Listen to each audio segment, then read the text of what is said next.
fans, wherever you may be, welcome back for another edition of the Seahawks Playbook podcast. Join your host, Bill Alvstad, and co-host, sports writer and football analyst Keith Myers, as we talk Seahawks football.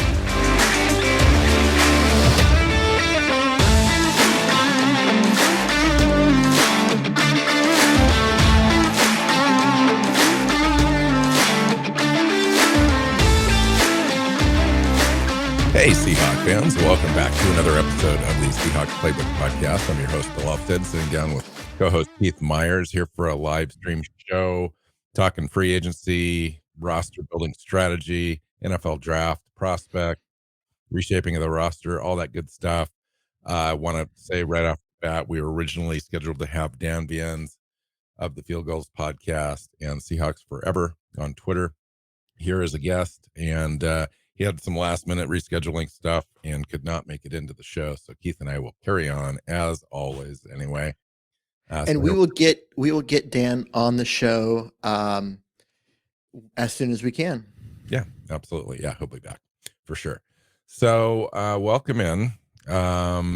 Big day so far. Kind of a little bit of unexpected spending right at the top for Seattle on the first day of the legal tampering period, Monday, in free agency. Today is Tuesday, obviously, and contracts can start to be signed on Wednesday. There's already been quite a bit of movement with Seattle, including their first signing in the tampering period, if you will, of Vermont Jones, the defensive tackle from Denver.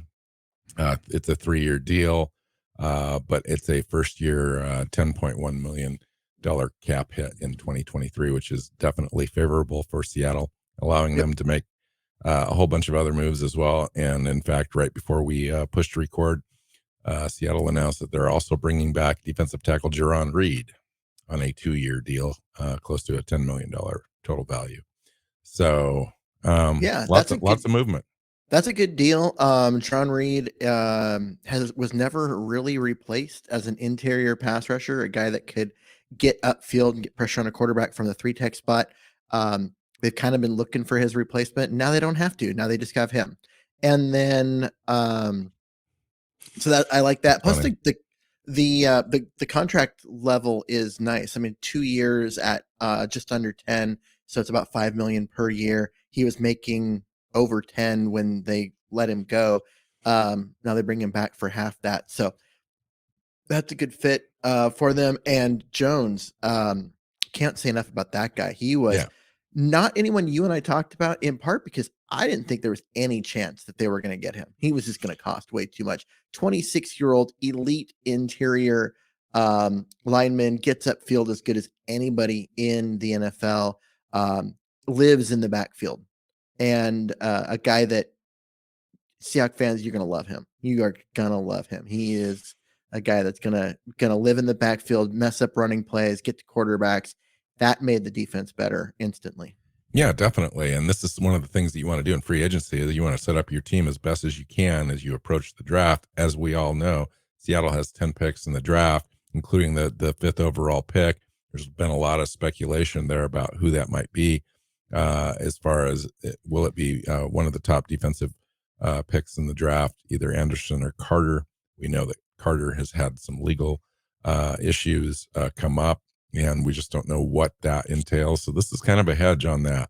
Vermont Jones and Carter play the same position in the NFL, and Jones has proven that he does it. It's a great signing for me for Seattle, especially the $10 million cap hit right off the bat.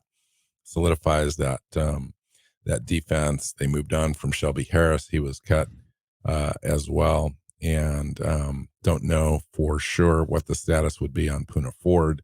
And then Al Woods is in there for one more season as well. So they're definitely remaking the defensive line, Keith. Which we knew they were going to do. The defensive line was the weakest part of Seattle's team, the roster, just in general. And having them, they've upgraded at 2 of the 3 positions. They still need a nose tackle. I mean, you've got Al Woods and you've got Brian Monet at that position, two big guys, neither of which is, going to move the needle in terms of impact. Al Woods is, great veteran player, but isn't a star. And Brian Monet is kind of a serviceable young guy that happens to be massive. I'd like to still see them draft a guy for that spot, a Mozzie Smith type, someone that can be a difference maker on the for line. sure. And honestly, look what San Francisco has done, right?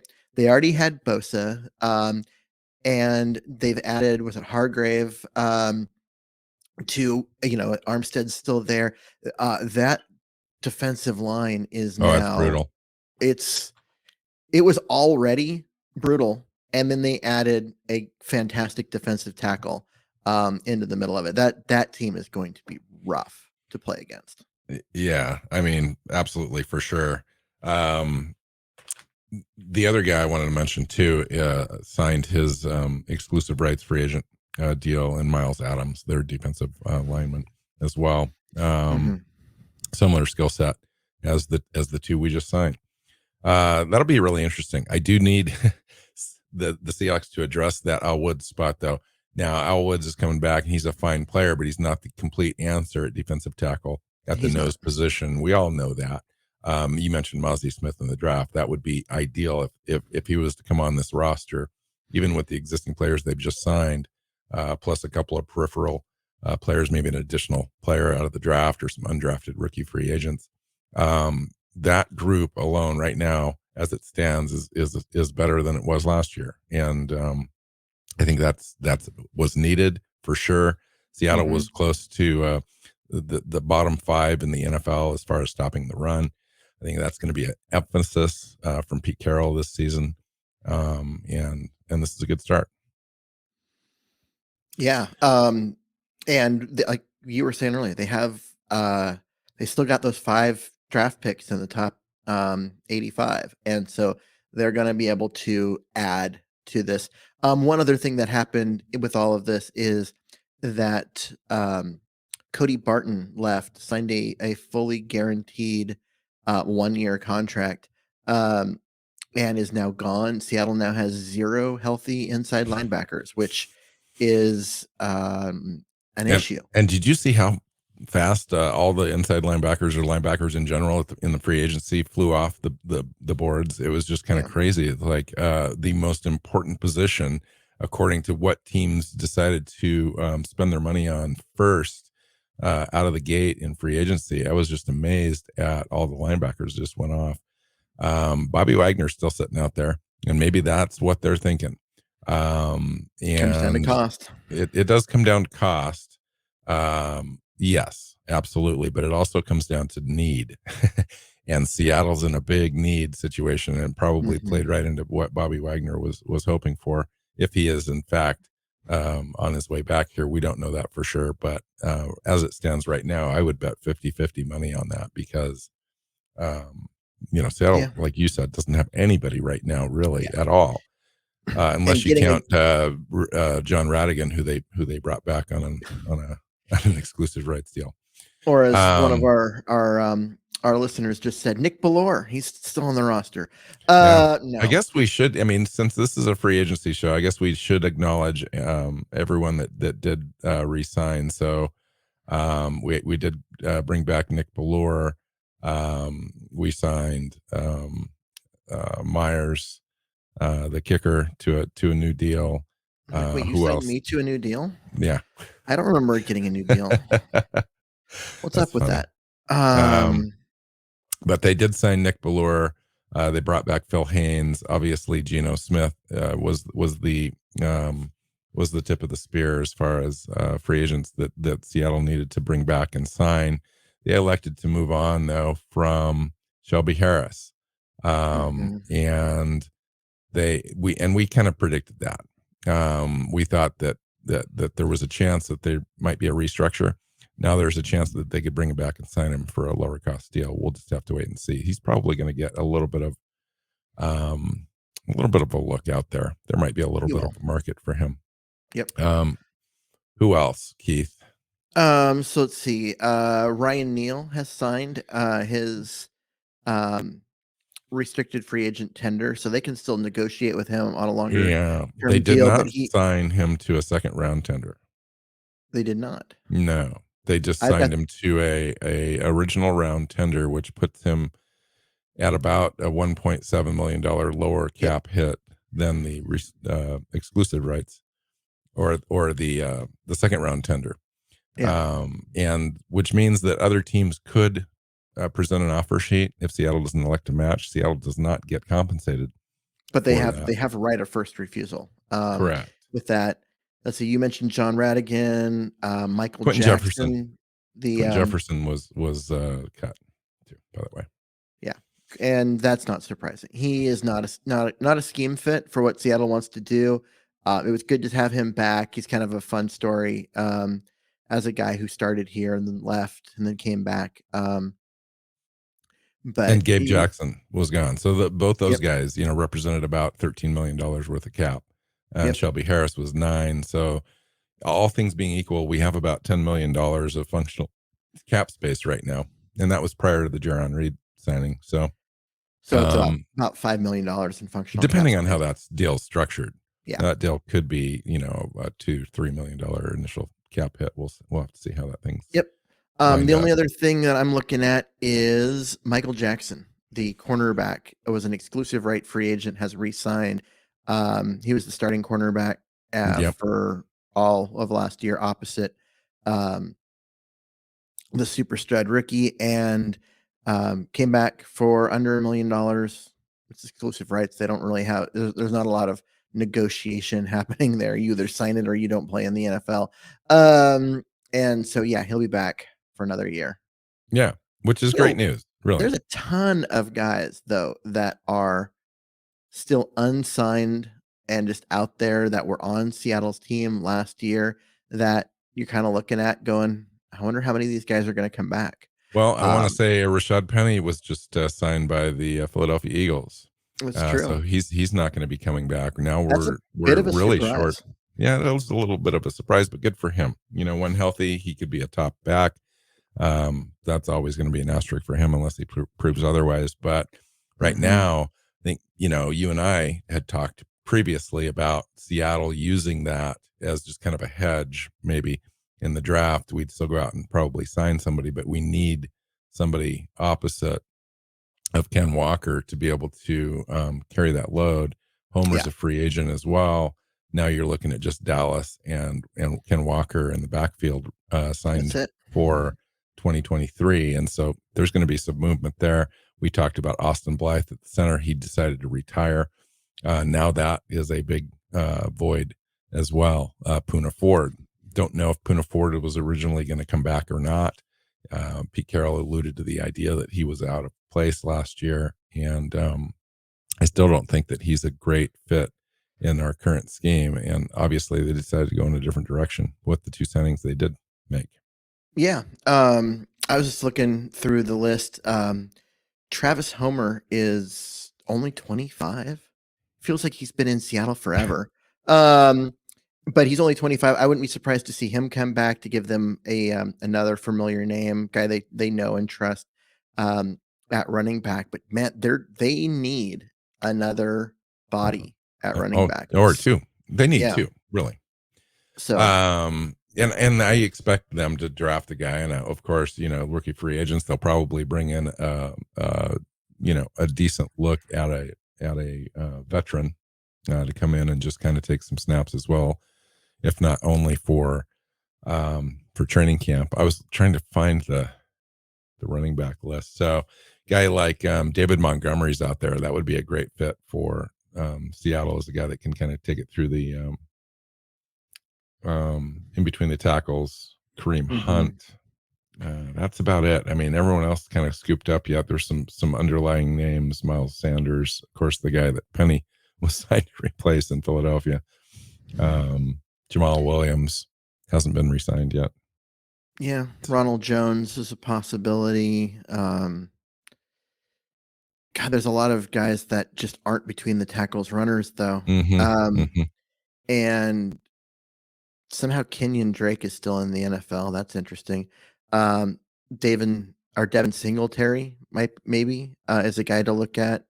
It's not a great. I mean, running back's never a great thing to need as far as when it comes to running backs, because if they're on the market, they're either at that point where they're just disappearing as far as talent because it's such a short-lived position, Mm-hmm. or they are, just they're not that good. A lot of the ones that make it to free agency that still have talent aren't between the tackles guys. They're guys that are the change of pace guy. They're the receive the ball out of the backfield guy. And that's just not what Seattle is needing. Yeah, interesting. And we've just got a bunch of replacement level players that are current free agents that were on the roster last year that need to kind of come back or re-sign officially.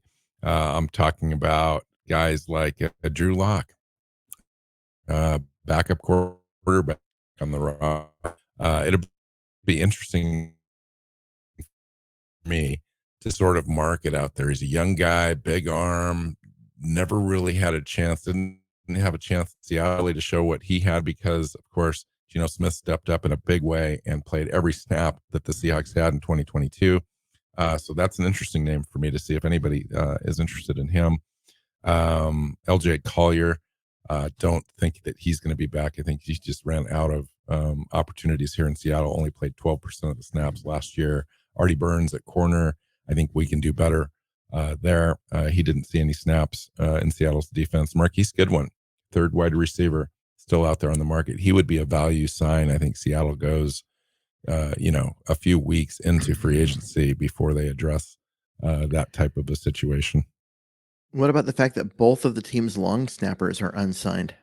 We need to pick one. Carson Tinker and Tyler Ott. Tyler Just Ott's sign him 31. up for Carson Tinker is 34. So take your pick. Yeah. Do some sort of a challenge outside of football to see who gets that spot. I would imagine. I mean, there was nothing wrong with Tyler Ott before he got injured. It really just depends on which contract I think looks better to Seattle. At this point, I don't know who got along better with everyone on the roster. I don't know. I was trying to see here. Tanner Muse. There might be some interest in bringing Tanner Muse back now that Cody Barton's off the roster. Penny Hart, we're talking, just a roster invite to camp at that point. Tony Jones, running back, just really just not a lot there. I think they've maybe, like you said, Travis Homer, everyone else is kind of, but they do need to put a roster together, and a lot of these familiar names will probably be back. I would say, at least 10 of the 20 remaining free agents that are around Seattle's roster last year will probably come back, at least be invited into camp. They've got 10 picks in the draft. On would be Jonathan Abram, guy who was started and played quite a bit at strong safety, even though he wasn't even on the roster at the beginning. But when Ryan Neal was hurt, and of course Adams was hurt in the beginning of the first game, Abram gave him a lot of play and ended up surprisingly playing 52% of the snaps last year. Yeah, there really hasn't been a run yet on safeties in the free agency market, and that surprises me a little bit because the draft class is weak. You take a look at the athleticism, the testing numbers, some of the film out of the safety class, and there's just not a lot to work with after the first 5 or 6 players taken off the board. And there is quite a nice list of safeties out there available. I'm glad that we at least tendered Ryan. It'll be very interesting to me to see if another team jumps on that. And at least, I mean, you could front load a deal with a team with some salary cap and just make it impossible. Big salary paid out in 2023, sign him to a deal. Seattle couldn't match that. The team that signs him then could convert that to bonus money after the contract sign, and Seattle wouldn't be able to do anything about it. No, actually, it's a little bit of a risky move, isn't it? You can't do that. You cannot make alterations to a new contract prior to the rule just changed. I think it's like the first week of November. Interesting. Okay. So mid-season. Because But nonetheless, otherwise getting that kind of, it's part of the poison, like they've gone out of their way to remove like poison pill type issues. okay. So now that we've done a few things, obviously we're recording now. They'll probably break some other major news while we're sitting here, That's what which happens. always seems to happen with us. Yep. But so share with me, if you can, just kind of an overarching idea of, based on initial moves that Seattle's made, starting with Geno Smith and our new defensive line additions. What does it tell you about the commitment to winning now versus rebuilding, as well as the type of players that Seattle's looking at and the commitment they are making to the defensive line? Well, it seems to me when I look at this that they're committing to rebuilding the defense, and they're doing it in a way that makes sense, and that you start up front, right? You've got to start at you start in the trenches. Games are won and lost there. There may not be sexy picks, but that's still where you win and lose games. And going after a guy like Drummond Jones and signing him to a really big contract is huge, because he is such a disruptive force. But they went through, and I mean, him, and they re-signed Phil Haynes and got him back. They've, Geno, they brought Michael Jackson back to be a cornerback. Basically, they're looking at, we're going to win now, but we're not going to do what the Rams did a couple years ago, and that is sell everything, and just, we're going to go all in and know that it's going to kill us in the future, but save everything to try and win a title right now. They're trying to win, but they're doing so in a way that's going to allow them to do well both now and later. Yeah, and speaking of later, we've got that draft, Yeah. and part of that compensation coming back from the Russell Wilson deal. We've got a first round pick and a second round pick in addition to our own native picks.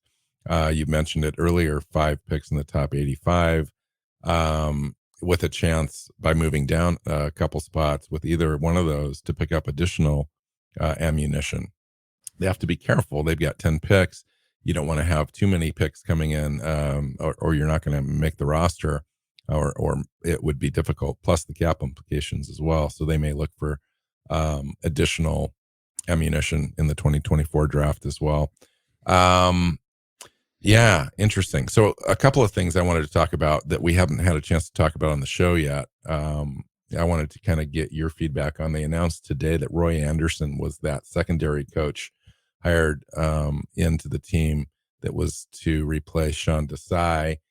He's been around the league a little bit, defensive analyst for LSU Tigers. He was previously just with Minnesota up until or through the 2021 season. Lots of experience. This will be his 17th year on an NFL roster as a coach. Just thought I'd mention that. And then I wanted to talk to you a little bit about a coach that nobody's really talked about yet. And it's a position that didn't exist prior to him being on the team, which is the Seahawks pass rush specialist, Brandon Jordan. Brandon Jordan most recently was a hire for the Michigan State football team. And he was discovered essentially on YouTube originally, and I can't remember the name of the player. Anyway, pretty prominent pass rush guy in the NFL. Found him. He has then since worked with Von Miller, Jadeveon Clowney, Cameron Hayward, Chandler Jones, TJ Watt. He's been most recently training Will McDonald out of USC for the NFL draft. Teams brought him in. He's trained Leonard Floyd and others. What are they doing with this? This is a kind of a new hire, a new position. What's going on? Well, you look at this team, and they know they need to get more out of their pass rushers. And you and I talked about it last year. Like, we thought going into the year that they were going to have a real nice pass rush between Daryl Taylor and Boye Mafe, and then you've got Uchenna Nwasu on the other side. They knew they were going to need some disruption up the middle, but you had Quentin Jamal Adams Jefferson was healthy initially. and Shelby Harris, which are two guys that are known for getting up the field, and they just weren't getting as much out of their pass rushers as it seemed like they should.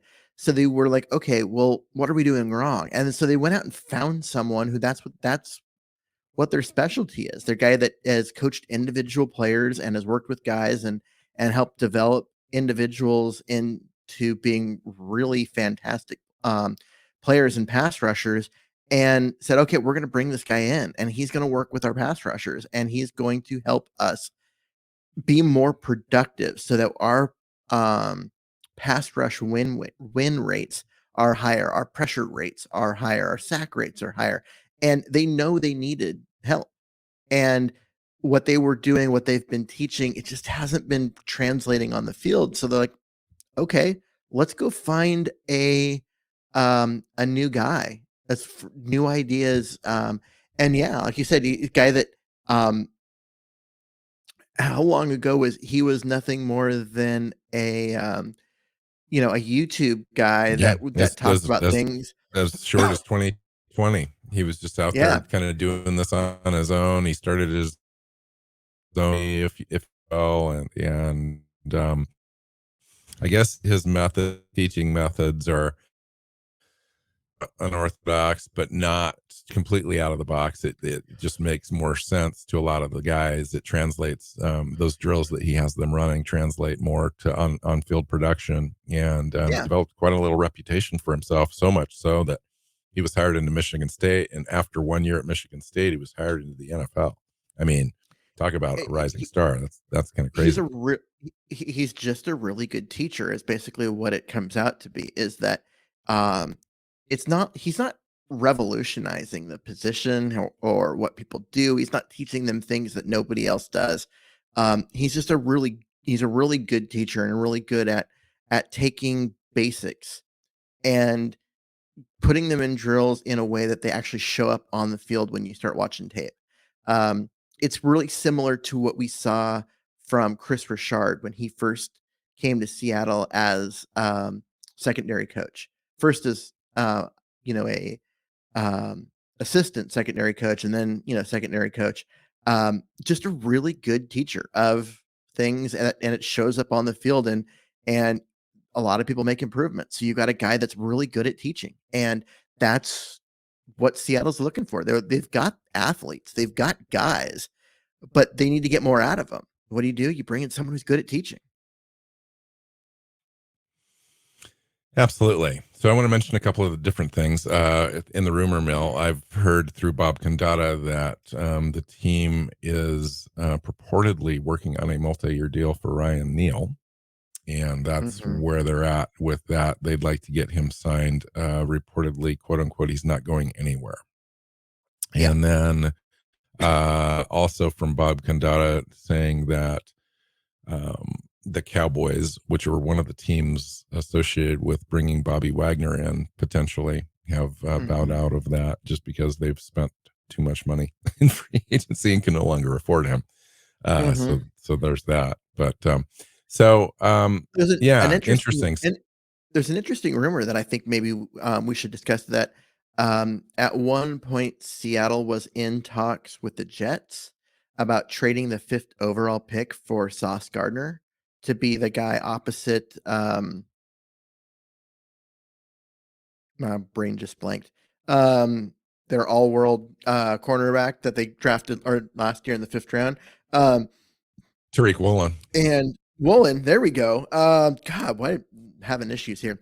But that you're looking at that, and that Pete Carroll eventually came in and nixed it. I don't know how true that is. I mean, it's bouncing around Twitter, and a couple of national guys picked up on it, but I think their sources were also Twitter. So I don't know if that's true or not. It was interesting to think about. the idea I've that not heard that. maybe Yeah, no, that John would be Snyder was interesting. looking I at the don't. possibility of acquiring another cornerback. And I think it's probably not all that true, and it's probably just one of those things that bounced around and long enough until someone nationally who is looking for something to write about picked up on it. Um, but if there is any smoke behind that, um, then maybe cornerback is a bigger need, not maybe need, but a bigger priority to John Snyder than we think, and maybe it's something that we need to think about as far as draft is that they might be in I've for a cornerback earlier than what you and I were thinking. Yeah, I've thought about that, and of course, when you run the mocks and you're looking for value, sometimes the top of the board doesn't go the way you want it to, and you're looking to drop back. And if you can't drop back, well, sometimes you take a look at Christian Gonzalez out of Oregon, the 6'2", Mhm. 205-pound cornerback, super athletic, plays the ball really well, best cornerback in the draft. And do you use the fifth pick if you can't get out of it, and nobody's sitting there that you really think is a value? Do you go for positional value there at cornerback Best and pick player that thing, available. best player available? And sometimes there are situations where I press that draft select button with him, and he ends up there at 5 or a short drop back. um, Mhm. it seems unlikely. I think that they would prefer him over a guy like Devin Witherspoon. I think Devin Witherspoon is really physical, and he's a good corner, but he doesn't meet the measurables. I don't know if that means anything at the top of the draft that Seattle likes. Joey Porter Jr. out of Mhm. Penn State is another player that I really like. Yeah, Ringo is another guy, but I think he's going to be available a little later, just because he's got some coverage liabilities. He's a very super athletic guy, but he hasn't put it all together yet. Mhm. And Brian Branch would be another guy, kind of a safety slot cover corner. So scheme diverse. I think Seattle would like that. I think he's a great player, good leadership ability, all that kind of stuff. So it wouldn't surprise me. I don't know that it's likely. Obviously, you've got a track record of 10 plus years with John Schneider and Pete Carroll not drafting corners early. But if you've done a really good job in free agency and your roster is pretty well looking set, except for a couple of spots, corners one of them as you head into the draft, anything's possible.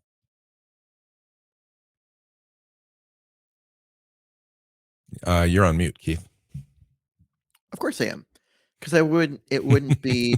Um, it wouldn't be a show if I wasn't on mute at one point when I'm trying to talk.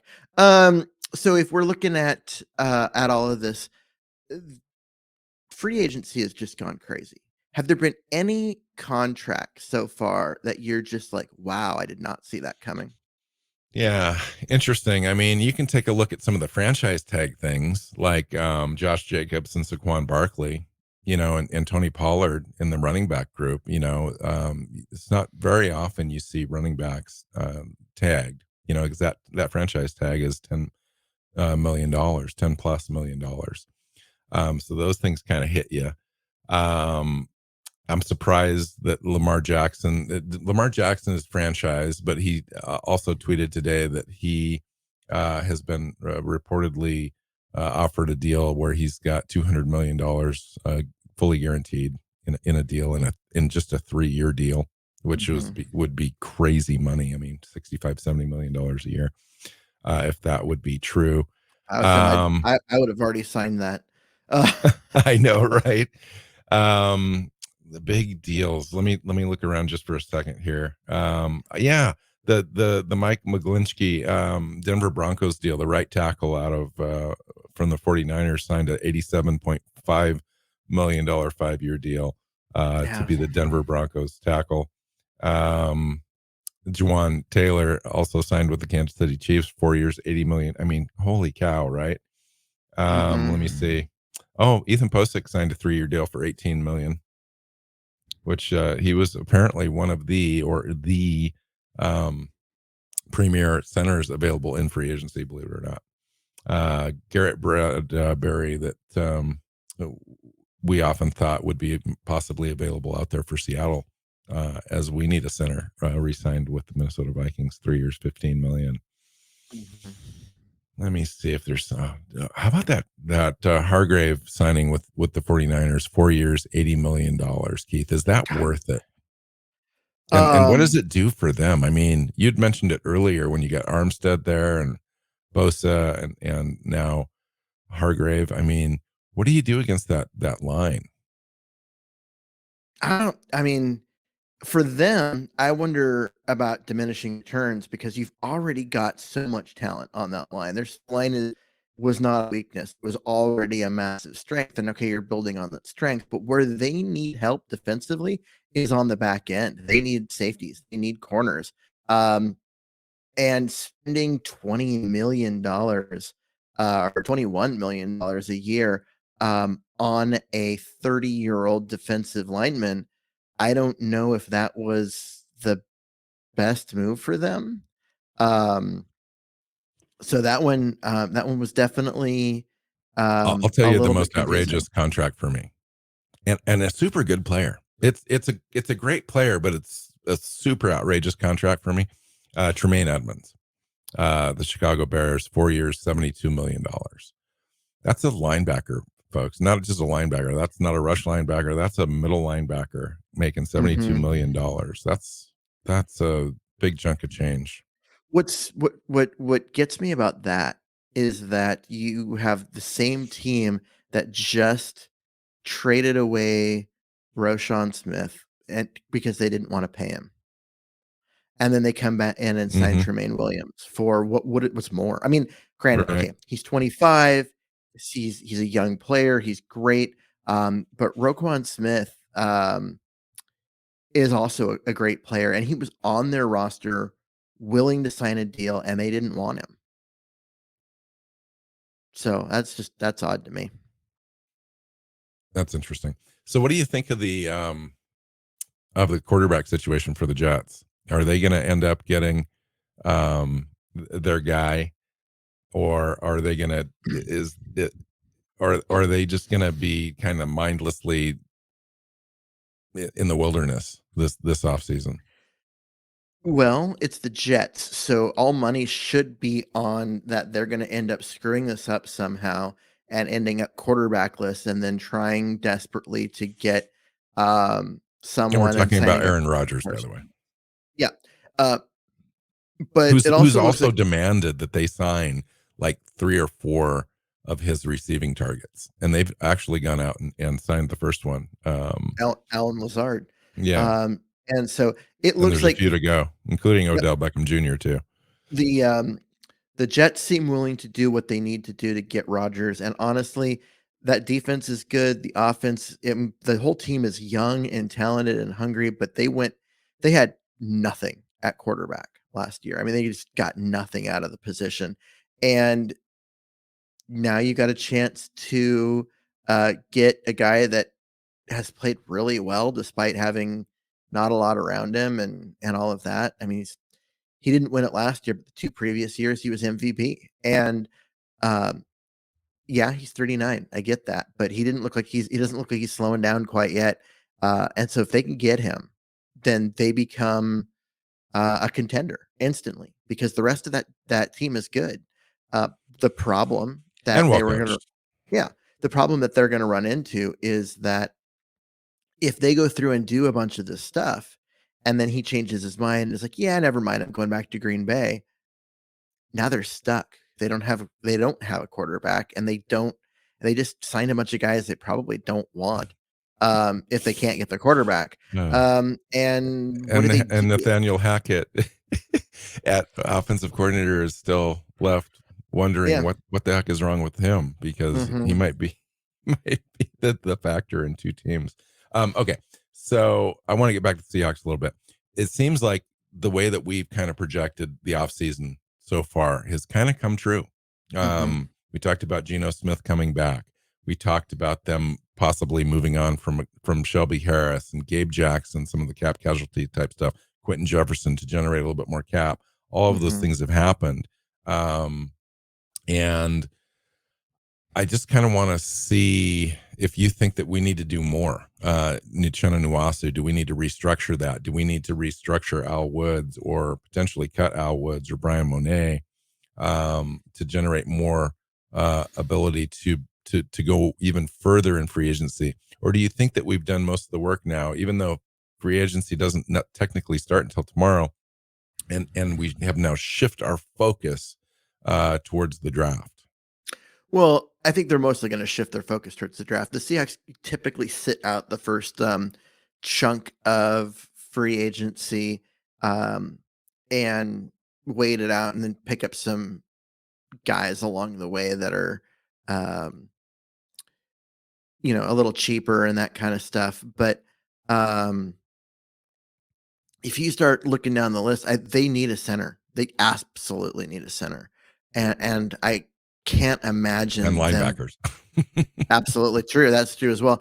I just can't imagine them going running back. into this next year without having, or going into the draft even without having added another center. And I don't know who that would be. I'm not looking at this list being like, oh, that's the guy they should go target. But they're going to get someone. Austin Blythe isn't that guy. Connor McGovern's still out there, and Coleman Shelton. I mean, those are the two guys ish. Yeah. There's a few others, but those are starter kind of level guys, but potentially. Yeah. I mean, it's there. Tyler Larson, Ben Jones. I mean, there's guys, but did any of them excite you? No, that would be a hedge. I mean, there are 2 or 3, possibly 4 centers in the first, I'm going to say 3 rounds that I think Seattle would have their eye on that fit their scheme really well. And so I think that they can come out of the draft. Now, if you don't end up having a good starter heading into the draft, though, you tend to reach because you don't want to miss. And, you don't want to miss on Michael Schmidt, so you draft him at 20. Well, you could have had him at 37, but you didn't want to take that chance. Weipler at 87, but maybe he goes at 84, and you're going, oh, then there's nobody else. Now I'm screwed. So you really kind of don't let the draft come to you as well as you could if you don't solve that early. Yeah, and that's why I think we're going to see a center come in, and maybe it's someone who people think of as a guard, but they have like center qualities to them. That's true. Didn't Connor McGovern? I know you mentioned him a second ago. Didn't he sign with the Bills? There's 2 Connor McGoverns. Is that what I'm looking at? I was looking at the wrong one. Wouldn't be the first time. Yeah, so you've got that, but maybe a guy like Aaron Brewer, who he's a restricted guy, but we'll see what they tendered him at. That hasn't been released yet. But maybe he's a guy that you can go sign and come in. He's a guy that has some of those center qualities in terms of his feet and his ability to get to second level, that kind of stuff. So, yeah, I mean, I know they're going to do something there. And we've already mentioned linebacker. They cannot not do anything at linebacker. We literally do not have any linebackers. It's just it's not going to be good. I mean, we've got a situation where Jordan Brooks, they're talking like everything was successful, and his timing is such that he could come back in training camp or be ready for the first game. Likely not, though. And you certainly don't want to put all your eggs in that basket. And then after that, Cody Barton has left already. He talked about Nick Bellure. I kid you not. Nick Bellure is literally our number 1 linebacker right now on the roster.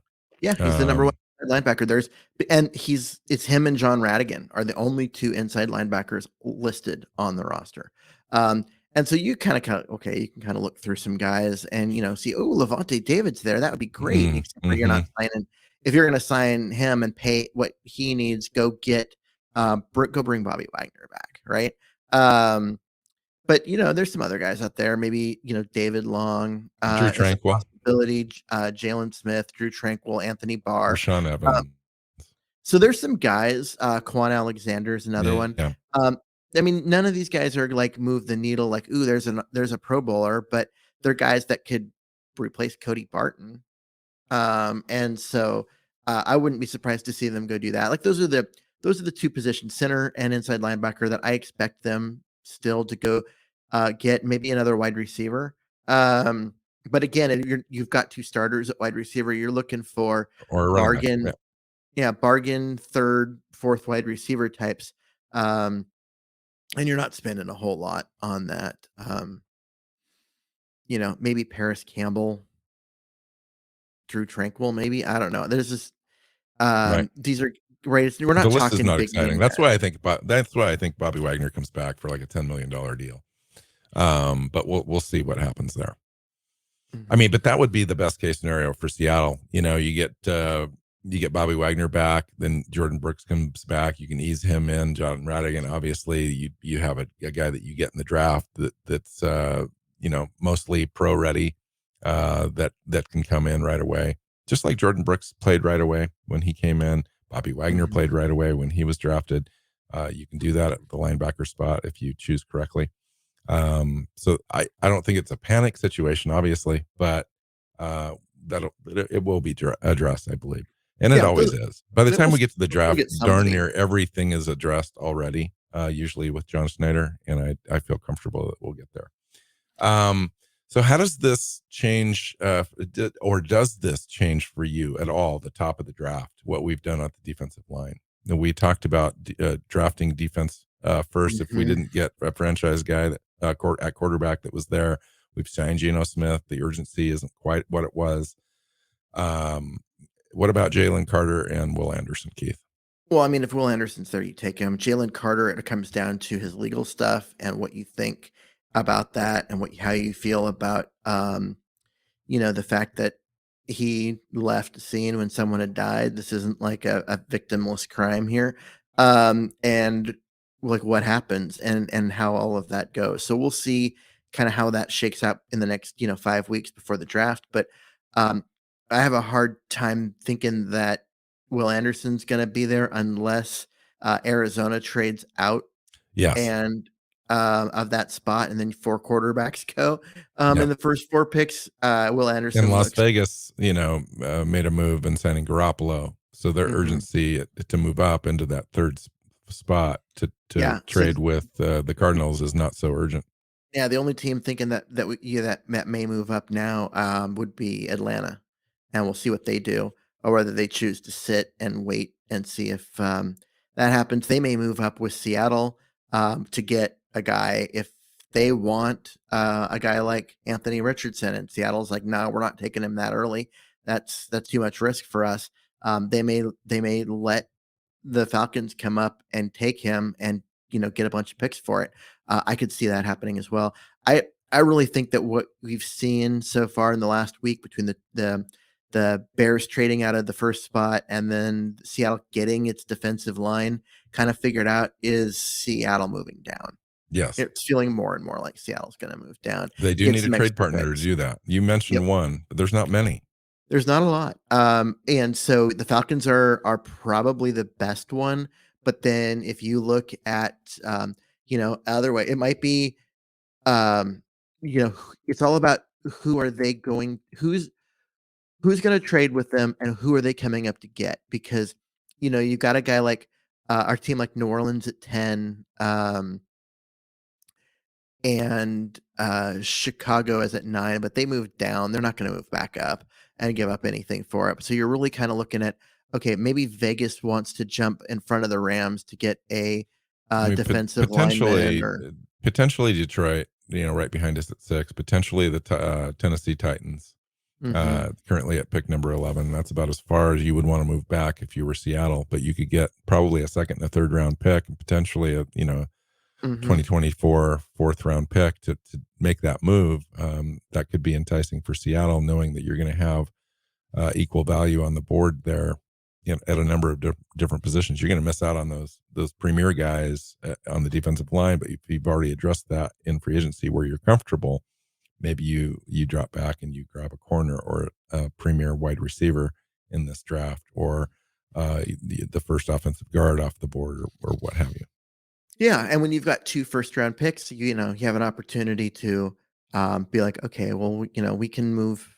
we can move back to 8 or 9 and not feel like we have, and not feel like that pressure to get a stud at 5 and take that risk. Because if you move back, you get a guy who's really, really good, but maybe not like a blue chip prospect, but then you get another player at 20.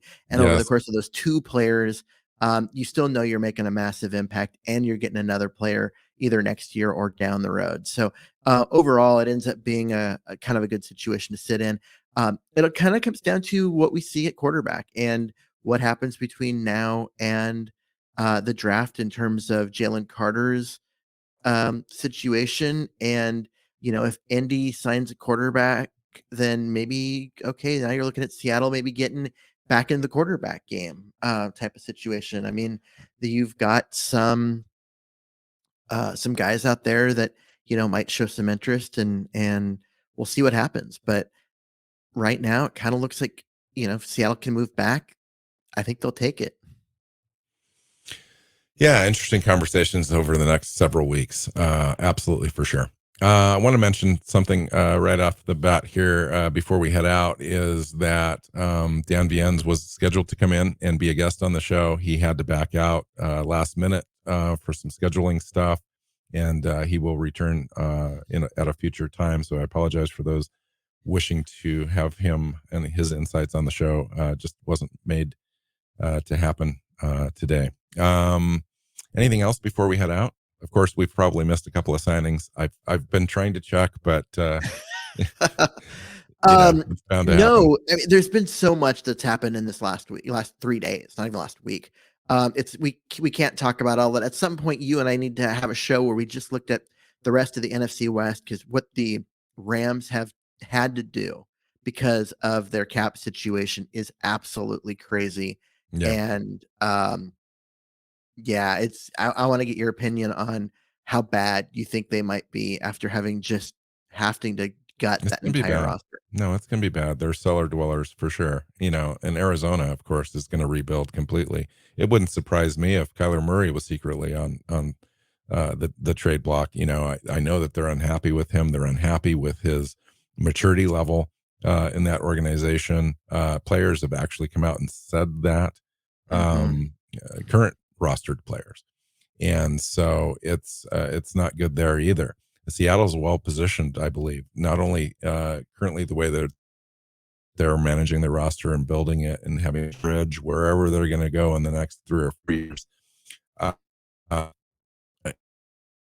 the drill and the way that the cap is structured, I think they're in an outstanding position to recapture the NFC West. You take a look at the 49er roster. Yes, it's a great roster. Everybody knows that, but the quarterback position is kind of messed up right now. So who knows what's going to happen The there? problem with And so I think it's going to Kyler be a real Murray, battle here going the next couple of years. the problem with Kyler Murray is that his cap number is only 16 million for next year, and if they cut or trade him, they will lose $43 million in cap Yeah. space. He will be a $60 million in dead money, and it's only a $16 million current cap hit. That's how bad it is. He's not going anywhere. And he's injured, and he's probably not going to be able to play until November. So it's just it's not a great deal for the Cardinals or the Rams. Mm-hmm. It's going to be all Seattle, all 49ers here for the next 3 or 4 years, and the rivalry will be reborn, and it's going to be fun. It's going to be fun. I like the way that Seattle's building the roster. I think they're doing it the right way. You mentioned that earlier in the show, and I think that they have a competent roster with the 49ers as well. Great coach, and may the best team win. I mean, really, at the end of the day, it's going to be fascinating. And I think the NFC eventually runs through this division again. Yeah, I mean, you've got 2 teams in this division that look really strong. They're both playoff teams last year. The